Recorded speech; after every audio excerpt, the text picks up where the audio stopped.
그러면 우선 울산대학교 김준범 교수님으로부터 수소에너지에 관한 전반적인 말씀을 좀 요청해 듣겠습니다. 사용하는 화석연료의 양이 늘어나기 때문에 지구가 뜨거워지고 기상이변이 점점 심해지고 있습니다. 그래서 이것을 줄이기 위해서 또는 완화하기 위해서 화석연료 사용량을 줄이고 그 대안으로서 수소를 사용하게 되면 수소는 사용 후에 순수한 물이 발생되는 완전 친환경 프로덕트가 되게 됩니다. 그래서 앞으로 수소 경제가 되면 지구도 덜 뜨거워지고 그리고 기상이변도 점점 줄어들 것으로 예상하고 있습니다. 지금은 넥소 같은 승용차 기반으로 나왔지만 앞으로는 우리가 선박이나 아니면 군용 차량 아니면 드론, 철도 여러 분야로 수소 연료전지가 확장될 수 있기 때문에 앞으로 확장 가능성이 굉장히 많은 분야가 되겠고요. 근데 다행히도 우리나라의 수소 연료전지 기술은 세계적으로 선두권에 있습니다. 그래서 앞으로도 이 분야가 계속 발전하기를 기대하겠습니다. 탄소 중립을 하기 위해서 가장 앞서고 있는 나라로 보면 일본, 미국, 독일 여러 나라가 있는데 지금 수소 연료전지 기술은 일본과 우리나라가 굉장히 앞서고 있습니다. 그래서 미국과 독일 여러 국가에서는 도요타나 우리나라 현대 기아와 협력을 해서 수소 연료전지 관련 차량을 개발을 진행하고 있습니다. 수소 엔진 자동차는 수소를 연료로서 태워서 열에너지를 사용하는 자동차가 되고요. 수소 연료전지 자동차는 수소를 전기화학 반응으로 전기를 만드는 발전기에 해당이 됩니다. 그래서 서로 장단점이 있는데 효율적인 측면에서는 수소 연료전지 자동차가 더 좋은 시스템이 되고요. 그리고 액화수소나 압축수소 둘 다 양쪽 시스템에 적용은 가능합니다. 지금은 수소 승용차로 시작을 했고요. 앞으로는 선박, 철도, 드론 그리고 건설 기계나 군사용 쪽으로도 적용 가능성은 굉장히 무궁무진하고 넓다고 생각할 수 있겠습니다. 항공기도 가능은 한데 이제 다른 분야보다 좀 어려운 분야이기 때문에 시간은 더 오래 걸릴 거로 생각하고 있습니다. 참 쉽게 대답하기 어려운 쪽이 되겠는데 만약에 기상이변이 점점 심해지면 수소산업이 훨씬 앞당겨질 거고요. 그리고 정치적인 여러 가지 문제도 있지만 지구온난화와 기상이변이 심해질수록 수소산업은 훨씬 더 앞당겨질 것으로 예상하고 있습니다. 오늘은 한국자동차연구원이 주최한 자산오브라고라는 행사를 통해서 수소 모빌리티 시장을 제대로 커가고 있는가 하는 이 세미나에 참석을 해서 전문가들의 발표를 듣고 주변 내용을 좀 살펴봤습니다. 오늘 발표된 내용은 크게 이 탄소 중립과 수소 경제라는 주제로 울산대학교 김준범 교수님께서 강의를 했고요.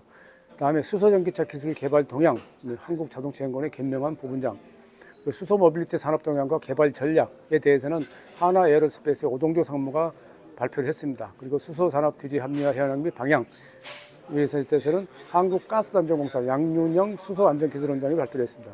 이 행사에는 관련 업계들이 나와서 자기들이 하는 일을 소개하기도 하는데 오늘은 현대제철과 기아가 참여하는데 일반적으로 좀 발표하기 어려운 내용도 있었고 발표해서는 안 되는 내용도 있었습니다. 저는 오늘 간단하게 수소에 관련된 지금까지 시점에 대해서 정리를 해보겠습니다. 수소는 기본적으로 아직은 화석연료에서 에너지원이 대부분 사용됩니다. 에탄올로부터 추출합니다. 그래서 우선 수소 연료 전기차를 산다 하더라도 결국은 전기차와 마찬가지로 화석연료를 통해서 에너지원을 생산한다면 그게 친환경이 될 수가 없죠. 그럼에도 불구하고 지금은 다양한 기술이 개발되면서 다음 단계를 준비하고 있고 보시가 예측했던 것처럼 2030년경이 되면 본격적으로 상용화 시작될 것이 하는데 그에 대해서 상당히 여러 전문가들이 정확한 답을 내놓지 못하고 있는 상황입니다. 어쨌든 지금 중요한 것은 이 수소를 생산하고 저장하고 운반하고 사용하는 단계를 구분합니다.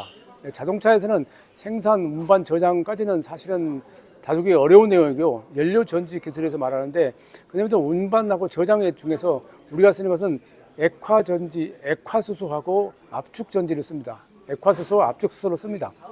액화수소는 주로 수소 엔진에 사용되는 게 일반적으로 지금 인식되어 있고 이 수소 연료전지 전기차에는 압축 수소가 사용되는 걸로 되어 있습니다. 압축 수소는 보통 700바 정도의 압축 가스를 사용하기 때문에 그동안 20대까지 하더라도 이 안전에 대해서 여러 가지 문제가 많이 거론됐었습니다만은 지금 그에 대해서 상당히 불식시킨 상태입니다. 우리나라에도 2010년에 강릉에서 수소탱크 폭발한 사건이 있어서 상당히 사회적 문제가 됐었죠.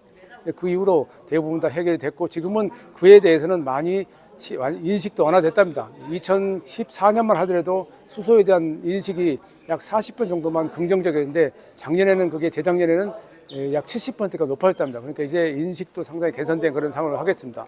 수소 연료 전지 시스템은 사실은 우리나라에서는 먼저 시작한 게 아니고 자동차 중에서 가장 유명한 건 캐나다의 발라드라는 회사고요. 그다음에 스웨덴의 파워셀이라는 회사가 있습니다. 그 외에도 몇 개 회사가 있습니다만은 국내에서도 다양한 회사들이 수소 연료 전지 시스템을 개발하고 있는데 내년 현대자동차가 미국 회사하고 처음에 같이 공동 개발한 추세로 왔다가 지금은 자체 개발적으로 바뀌었고요. 지금은 그 수소 연료 전지 개발은 이 기술적인 문제도 있다고 하겠지만 그 가격이 가장 문제죠. 가격이 처음 시작할 때는 엄청난 그 가격으로 높아서 누구도 사용할 수 없는 상황이었다가 지금은 상당히 많이 내려왔다고 하지만은 사실 그마저도 아직은 1,000만 원대로 내려오지 못했기 때문에 아직 해결할 문제가 많이 있긴 합니다. 그러나 이 우리나라에서는 그런 것들도 이제는 KPOC라는 이름으로 지금 등장한 것을 알 수 있듯이 많이 발전을 했고 앞으로 이런 것들이 단지 승용차뿐만 아니고 상용차를 비롯해서 군용차, 선박, 항공기, EV톨, 수직 이착용 비행기까지도 사용되는 그런 추세로 갈 거라는 의견들이 많습니다. 특히 세계적인 항공사 유럽의 에어버스도 주 동력으로는 아니지만 보조 동력원으로 수소연료 전지 시스템을 사용하기 위해서 연구 개발을 추진하고 있습니다. 관련해서 우리나라에도 이와 관련 다양한 산업계들이 활동을 하고 있고 많은 연구를 하고 있습니다. 다만 이제 안타까웠던 것은 예를 들어서 오늘 어떤 질문에 나왔던 내용인데요. 우리나라에서 드론을 작동하기 위해서 액화수소를 사용한다고 했는데 그것이 액화수소를 사용했다는 이유로 수사를 받았다는 그런 일까지 있어서 상당히 안타까움을 표시했습니다. 이런 것들이 좀 제도적으로 해결됐으면 하는 바람도 현장에 있었습니다. 어쨌든 수소연료 전기차가 지금 오늘 행사에서 발표된 내용들은 대부분 전문적인 내용들이 많았기 때문에 여기서 다루기는 어렵지만 상당히 빠른 속도로 또 이제 성장하고 있고 우리나라의 한 단체에서는 2028년경이 되면 수소 시장이 지금보다 21.7% 정도 성장할 것이다라는 예측을 내놓고 있습니다. 물론 예측은 장기 예측은 온난하지 않죠. 그럼에도 불구하고 상당히 많은 그 희망을 갖게 하는 내용이 있었고요. 그에 대해서 한국자동차연구원이 이런 우리나라 관련 업계들을 모아서 여러 가지 연구에 대한 격려도 하고 의견도 교환하고 하는 이런 자리를 만들어간 자체가 상당히 의미 있다고 할 수 있겠습니다.